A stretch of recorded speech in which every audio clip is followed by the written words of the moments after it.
சர்க்குருவே சரணம். பகவான்கிட்ட கும்பிட வரவங்க எல்லாரும், சாமி நமக்கு தான் சொந்தம், நம்ம சாமி அப்படிங்கிற மாரி அந்த குடும்பமே அப்படியே அவர அப்படி உள்ளார்ந்து வச்சு கும்பிடுவாங்க. அப்படி கும்பிட்டுட்டு இருக்கும் பொழுது, சாமி அப்படி நம்மள்ட்ட பேசுவாங்க. ஆ அப்படி ரொம்ப அன்பு செலுத்துவாங்களா, நமக்கு அந்த மாரி ஆட்டோமேட்டிக்கா அந்த உணர்வு வந்துரும். வேற ஒருத்தவங்க சாமிகிட்ட உட்கார்ந்துருப்பாங்க.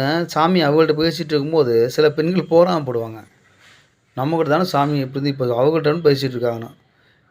அதாவது அது என்னன்னா, எல்லார்ட்டயும் ஒரே மாரி உள்ளார்ந்த ஒரு அன்பு, பாசம், நேசம், கருணை எல்லார்ட்டயும் காட்டுறது தான் சத்குரு. சாமிய பார்த்தாவது பக்தர்கள் எல்லாரும் நாமெல்லாம் ஒரு குடும்பத்துடைய மெம்பர்ஸ்ன்னு நெனச்சு, ஒரு பக்தர் மேல ஒரு பக்தர் அன்பு செலுத்தணும். இதான் நமக்கு பாடமா சாமி சொல்றாங்க.